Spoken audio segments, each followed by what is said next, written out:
Lâmpada para os meus pés é a tua palavra, e luz para o meu caminho.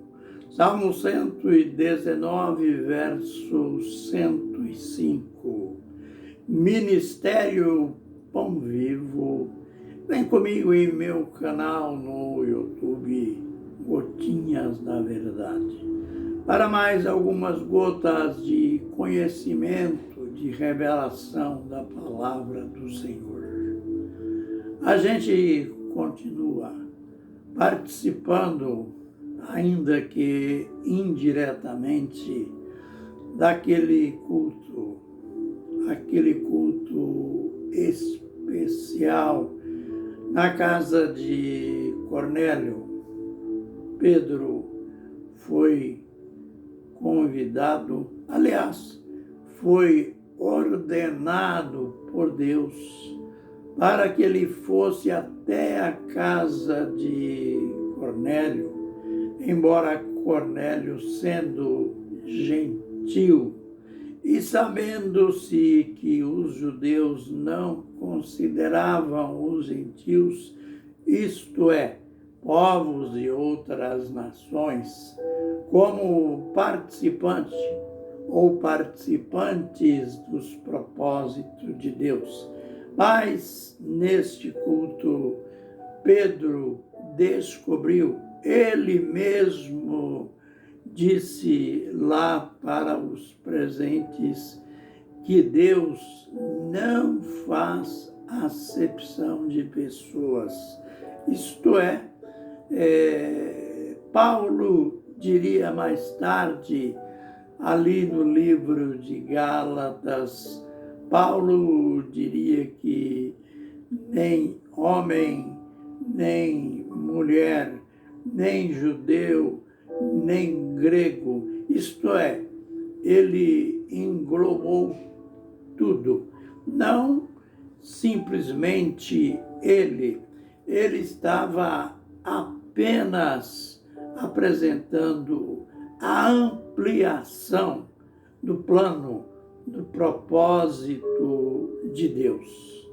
Ah, se os homens parassem, se nós, mesmo os pregadores, os cristãos de um modo geral, se nós parássemos para pensar o valor que Deus dá em cada pessoa, em cada habitante da terra, bem, basta pensar que ele foi capaz de tomar a forma humana.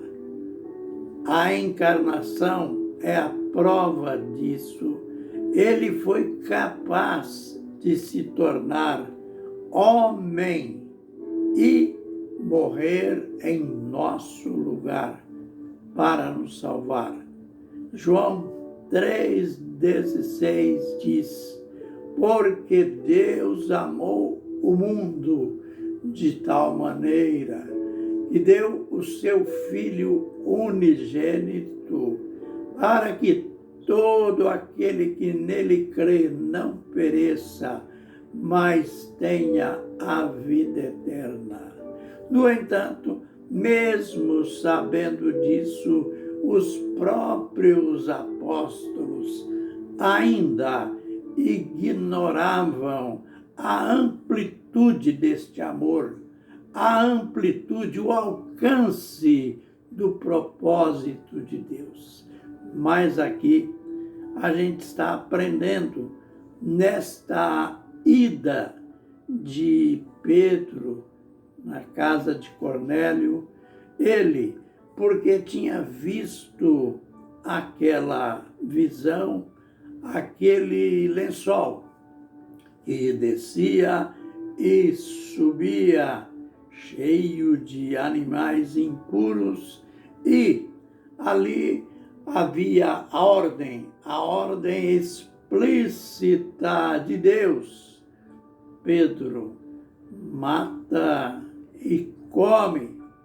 Pedro, então, rigoroso na sua abstinência judaica, ele disse: Senhor, na minha boca nunca entrou nada comum ou imunda.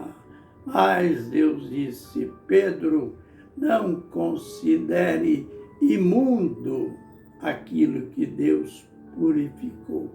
Note bem que Deus já tinha purificado. Deus não estava falando propriamente de animais, era apenas uma analogia.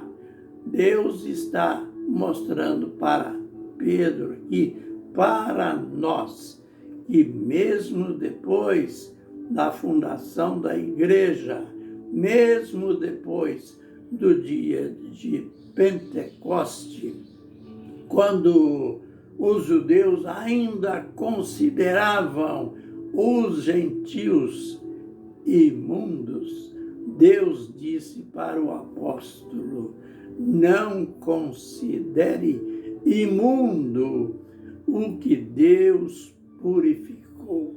Agora, ele chegando na casa de Cornélio, ele já tinha a revelação de que Deus não estava falando de animais, mas de povos, de nações.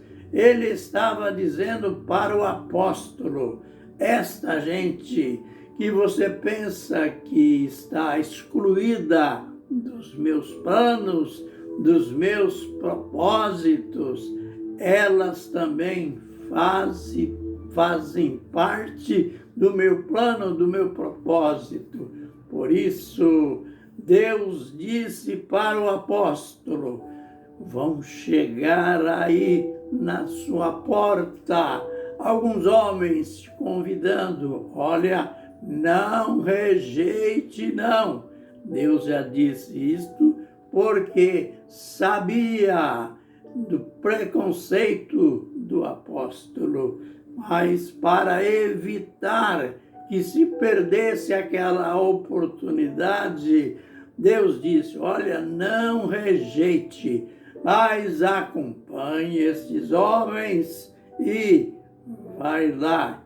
E Pedro então seguiu humildemente, e é interessante como ele chega ali, ele chega explicando o que ele pensou até naquele momento.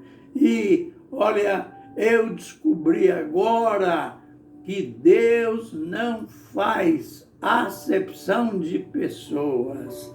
No vídeo de amanhã, nós iremos ver que, ao mesmo tempo que Deus não faz acepção de pessoas, Ele não trata a pregação, o plano dele, o propósito dele, de qualquer maneira. Mas, mesmo entre estes que Ele já purificou, que Ele já separou para fazer parte do seu programa, Ele exige mais do que palavras, mais do que religião, mas Ele exige fome, Ele exige sede. Ele já tinha dito lá em Mateus capítulo 5, verso 6, bem-aventurados os que têm fome e sede de justiça, porque eles serão fartos. Lembre que lá na carta à igreja em Laodiceia, aquela reprimenda, aquela igreja que tinha aquele tipo de, mais ou menos, aqueles cristãos que tem muitos deles hoje. Deus disse para a igreja ali de Laodiceia: olha, vocês não são você não é frio nem quente. Oxalá fosses frio ou quente, mas já que és morno, estou a ponto de vomitar-te da minha boca. Então, concluindo, mesmo aqueles que Deus não excluiu do seu propósito, mas Ele exige que se leve a sério este plano, este propósito de Deus. Vamos, então, também nós levarmos a sério o plano que Deus tem para as nossas vidas. Amém e amém.